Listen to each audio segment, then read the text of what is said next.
नेपालीहरूको ठुलो चाड बडा दशैं सुरु भइसकेको छ। यस महान अवसरमा सर्वप्रथम म स्वदेश तथा विदेशमा रहनुभएका सम्पूर्ण दिदीबहिनी तथा दाजुभाइहरूमा सुस्वास्थ्य, प्रगति र समुन्नतिको लागि हार्दिक शुभकामना व्यक्त गर्न चाहन्छु। बडा दशैं लगायतका हाम्रा चाडपर्वहरू यत्तिकै प्रचलनमा आएका होइनन्। विभिन्न ऐतिहासिक पृष्ठभूमिका आधारमा हाम्रा चाडपर्वहरूको विकास भएको छ। समाज निर्माण हुने क्रममा, सभ्यताहरू विकसित र सुगठित हुने क्रममा यस्ता चाडपर्वहरू निर्माण भएका छन्। सामाजिक सुप्रबन्ध कायम गर्नका लागि निर्माण भएका यस्ता चाडपर्वहरू समयक्रममा हासिल भएका अनुभव र अनुभूतिहरूबाट समृद्ध हुँदै प्रयोग र प्रचलनमा रहेका हुन्। नाता, साइनो र सम्बन्ध, तिनका महत्त्व र मर्यादा एवं तिनको परिपालना र सुप्रबन्धका लागि हाम्रा पूर्वज र अग्रजहरूले बहुतै बुद्धिमत्ताका साथ यस्ता विभिन्न चाडपर्व र उत्सवहरूको विकास गरेका हुन्। यी चाडबाडहरू केवल पर्व र उत्सवहरू मात्रै होइनन्, सामाजिक प्रबन्धका आधारहरू हुन्। हाम्रो सभ्यता, हाम्रो संस्कृति र हाम्रा मूल्य मान्यताहरू यिनै सामाजिक प्रबन्धहरूका आधारमा विकसित भएका छन्। खासमा चाडपर्वहरू समाजलाई एकीकृत र आकर्षित गर्ने चुम्बकहरू हुन्, साथै समाजलाई सहज सञ्चालन गर्ने लुब्रिकेन्ट्स हुन्।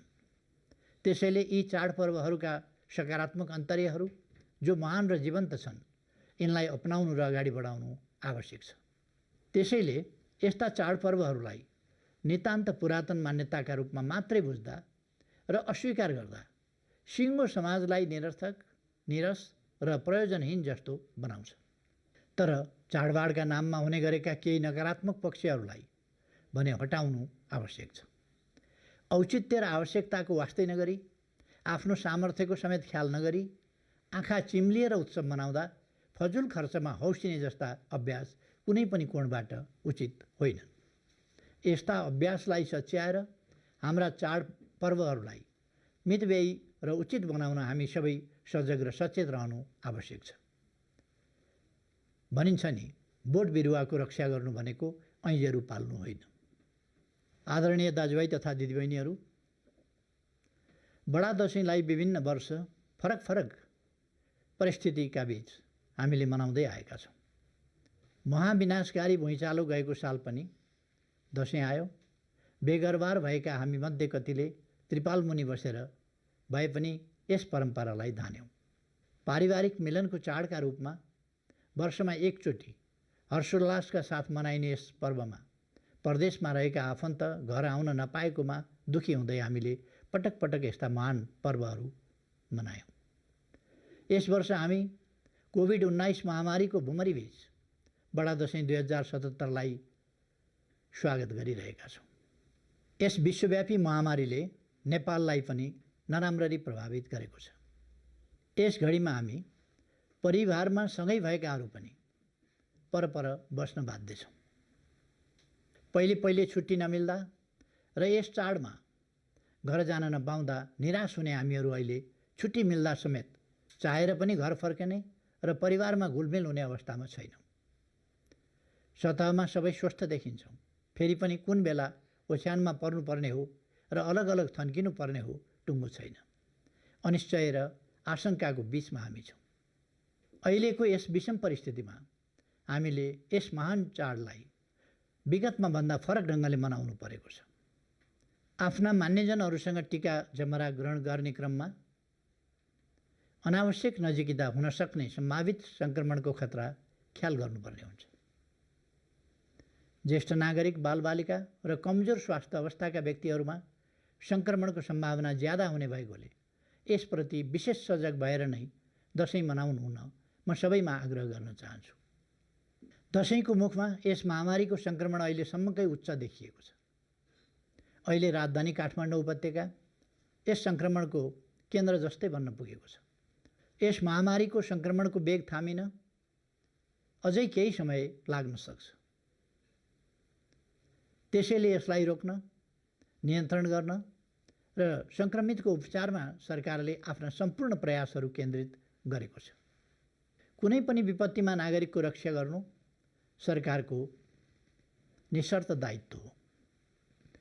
अहिले यस महामारीबाट जनताको जीवन रक्षा गर्नु पनि सरकारको सबैभन्दा पहिलो काम र परम कर्तव्य हो। यस दायित्वलाई पुरा गर्न तपाईको मतबाट निर्वाचित यो सरकार कुनै पनि बहानामा पछि हट्दैन। म सम्पूर्ण देशवासी दिदीबहिनी दाजुभाइहरूलाई निश्चिन्त रहन अनुरोध गर्दछु। कोभिड-19बाट सङ्क्रमित हरेक नागरिकको परीक्षण र उपचारको यथोचित प्रबन्ध यस सरकारले गर्नेछ। पहिचान, परीक्षण र उपचारमा मात्रै होइन, यस महामारी विरुद्धको खोपमा नेपाली जनताको सहज पहुँचका लागि समेत सरकार क्रियाशील रहन्छ। सामान्यतया यस्ता राष्ट्रिय विपत्तिका बेला अफवाहका तुवालो बाक्लै लाग्ने गर्दछन्। गत वर्ष चैत 11 गते पहिलोचोटि लकडाउन गरेदेखि हालसम्मै जनतालाई भयभीत र असहाय महसुस गराउने प्रकृतिका थुप्रै अफवाहहरू चलेका छन्। सक्रिय सङ्क्रमितको एउटा मात्रै केस हुँदा होस् वा अहिले एकै दिनमा 5000 भन्दा बढी सक्रिय केस पहिचान भएको क्षणमा होस्, अफवाहको प्रकृति करिब करिब उस्तै रहेको देखिन्छ। तर आम देशवासीको सहयोगका कारण समयक्रममा त्यस्ता तुवालोका तहहरू क्रमशः फाटेका छन्। जनताको यही सकारात्मक सहयोगका कारण यस महामारीमा मृत्युदर अझै 0.6% भन्दा माथि जान सकेको छैन। निको हुने दर क्रमशः बढ्दैछ। मैले भन्दै आएको छु, महामारी विरुद्धको यस लडाइँमा हामी प्रत्येक सिपाही हौँ। हामी हरेकको यस लडाइँमा आफ्नो सुरक्षा, परिवारको सुरक्षा अनि समुदाय र आम जनताको सुरक्षाको लागि योगदान हुनु आवश्यक छ। यसो भनिरहँदा सरकारले सक्ने आफै बाँच, नसक्ने जेसुकै गर भन्यो भन्ने जस्ता हल्ला फेरि पनि सुनिएको छ। महामारी र महाविपत्तिमा राज्यले सबै नागरिकको यथोचित साथको अपेक्षा गर्दछ। हुनेले नहुनेलाई सहयोग गर्ने मानवीय पक्ष मात्र नभई हामी नेपालीहरूको परम्परा नै रहेको छ। सरकारले सङ्क्रमितको पहिचान, परीक्षण र उपचारमा सबैको उत्तिकै पहुँच हुने प्रबन्ध गरिरहेको छ। सम्बन्धित अस्पताल, विकास समिति, सङ्क्रमित व्यक्ति वा परिवारले सक्दिन भनेर सो घोषणा गरेको अवस्थामा निःशुल्क उपचारको व्यवस्था निरन्तर जारी छ। मृतकहरूको शव व्यवस्थापनको सन्दर्भमा पनि केही फरक नगरी पूर्ववत व्यवस्था नै जारी छ। सँगसँगै स्थानीय परम्परा र पारिवारिक संस्कारलाई समेत मध्यनजर गरी पारिवारिक संलग्नतामा शव व्यवस्थापन गर्न सकिने प्रबन्ध समेत मिलाइएको छ। निजी अस्पतालमा अहिले पनि कतिपय दिदीबहिनी दाजुभाइहरू स्वेच्छाले आफ्नै खर्चमा उपचार गराइरहनु भएको छ। राज्यको लागि बोझ होइन, थप सहयोग गर्ने उहाँहरूको यो कार्य आफैमा प्रशंसनीय छ। कठिन घडीमा नै परिवार, नातागोता, छरछिमेकी र जनप्रतिनिधिहरूको सहयोगको महत्त्व हुन्छ। पीडाको घाउमा पारस्परिक सहयोग र एकताको भावनाबाट मलम लगाउन सकिन्छ।